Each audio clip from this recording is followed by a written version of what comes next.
Hello and welcome. I'm Ashley from Yoga for That and founder of the Live Better 2020 program. I'm here to support you on living your best life.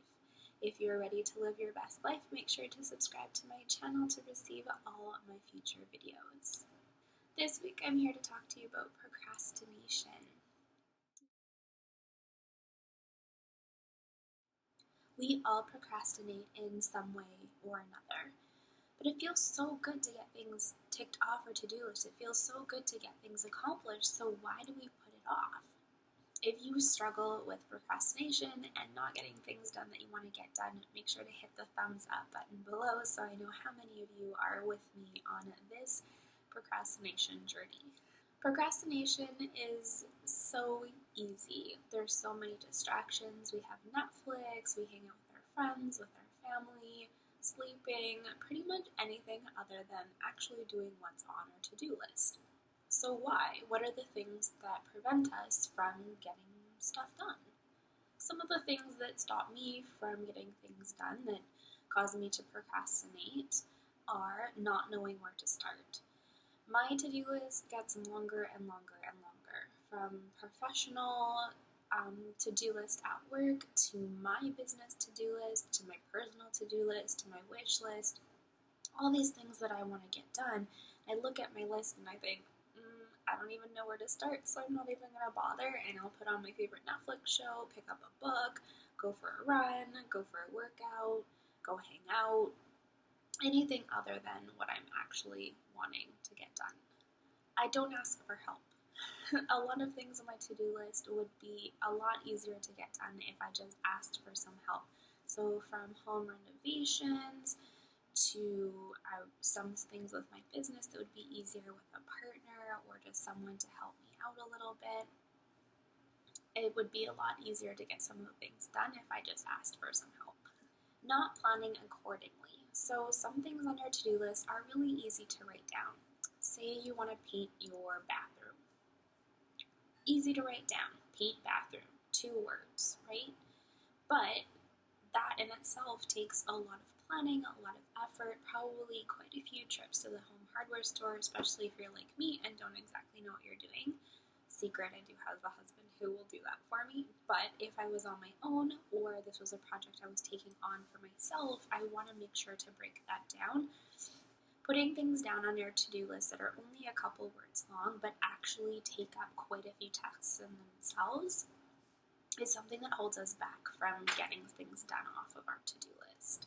And finally, taking things on that you're not passionate about. Sometimes this happens that you have to get certain things done. That's life, being an adult. But sometimes we take things on because we think it will help, we want to help, we think it'll get us somewhere better.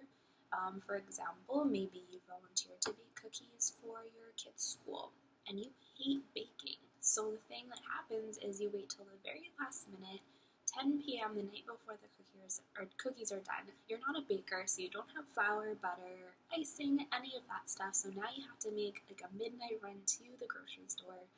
You're baking all night long. So why not leave that to someone who actually enjoys baking and volunteer for something you actually really enjoy?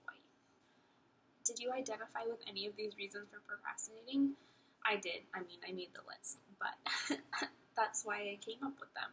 Those are the things that stop me from getting things done. They're the reasons I procrastinate.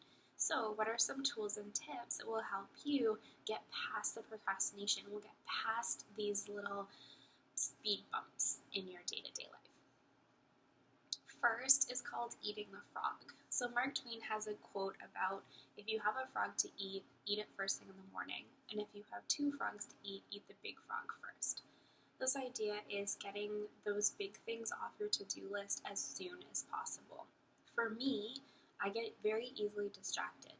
I wake up in the morning, I'm gung-ho to get some work done, I have a list, I'm ready to go, it's planned out, and the first thing I do is I put on Netflix, and I'm like, I'll just watch 1 episode, and 1 episode turns into like 10 episodes, and now I've done nothing. And for me, getting work done in the morning is a lot easier, I'm more motivated, I have more space to get all my work done, and so it makes sense for me to do my work in the morning. I don't work well at night. So if I keep procrastinating my work until the evening, it's not getting done, and I know that. So for me, my eating the frog, I guess, is not turning on Netflix. It's not putting on any distractions. It's getting my butt in my seat, laying out my work, and just getting started. That's just what works for me. For you, it might be looking at your to-do list, and especially on the weekend when we have more time, and is finding that one big item on your list. You're like, I'm just going to tackle that this weekend. Just pick one thing, make that your frog, and tackle it until it's done. Make a plan. I'm a huge planner. If you haven't been following me or don't know me at all, know that I'm a big planner. That's all I really do. I'm terrible at follow through. I'm terrible at taking action, but I can plan till the sun comes up. So for me, that's not the hard part. I can look at a task, know how long it's going to take me, know if I need to break it up into smaller chunks, and I'll plan it all out. My work is actually then taking the action and getting it done. So if you need any help with planning, please make sure to connect with me, either in the comments or on social or wherever, and I'd be happy to help you out.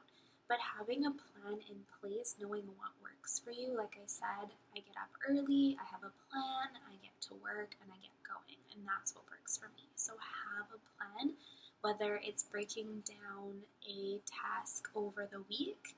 My husband and I are trying to kind of declutter the house, so we've made a plan that through the week we'll just do a little bit every single day. And so we've come up with that plan of action. So make sure that you're planning things out, and it's something you can stick to. By planning, we are able to see what's actually realistic and how much you're actually going to get done once it's on paper. Set a timer. So especially when it comes to cleaning the house, it's something we know we need to do, and you're like, oh, it doesn't take that long, I'll do it later. And then all of a sudden you have someone coming over, or the house is just a mess and it feels a clutter. So what I try to do is set the timer for 20 minutes, half an hour, however long you want to do. Set the timer and just get going. Whether you have a plan or not, just start. And you'll soon see that once the timer goes off, maybe you are tired that day, so you stop, but maybe you keep going. So it's just this idea of getting your butt in motion, starting on something, and making that a habit. So whether you do it every Monday, or maybe you do a little bit every day, whatever it is works for you, just start. And that leads me to my final point is just start. Pick something on your to-do list, just do it. Set a timer, just start something. Phone up a friend, say, I want to declutter my closet. Have them come over, have coffee with them or a tea. Maybe you do a closet swap. Whatever it is, so you can make it, if you do really like to hang out with people. I'm much more an introvert, so I'm happy to do things on my own, which also I struggle with asking for help because I'm happy doing things on my own. But anyway, so call over a friend, just start simple, start small. I like to keep track of my to-do list, and I either have a nice big check mark or I highlight it, whatever it is, and keep it up where you can see it and see all the things that you're getting accomplished.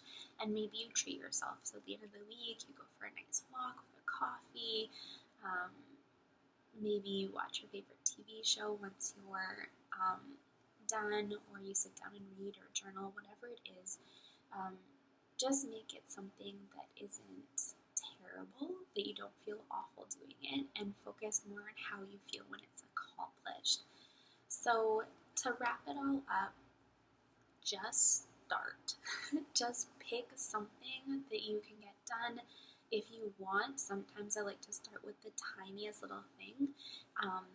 And some people like to eat their frog and get that big thing off the to-do list, and then they feel motivated to get those little things done. So whatever really works for you, depends how much time you have, how motivated you feel, but just start. Just get going, and soon you'll see that your to-do list is starting to make progress. I also have this in a blog post format as well. If you prefer to read, or you find that's more helpful, it's a little bit easier to kind of follow my thoughts that way. It's a little bit more point form, so you can go to yogaforthat.com/blog, and you'll see a post dealing with procrastination. So that's the same as this video. I'll link it down below as well if you prefer. If you found this video helpful, please feel free to share it with a friend. Make sure to hit the thumbs up button below and let me know in the comments what tip or trick resonated with you the most, or what you struggle with still and you might need a little extra hand with. Please feel free to let me know in the comments. Be happy to address that in a future video. There's a lot more content in my Live Better program. You can get a 2-week free trial. I'll put the link down below, so make sure to check that out if you're interested. If you'd like to connect with me, info@yogaforthat.com. Have an awesome rest of your day, and I can't wait to grow with you.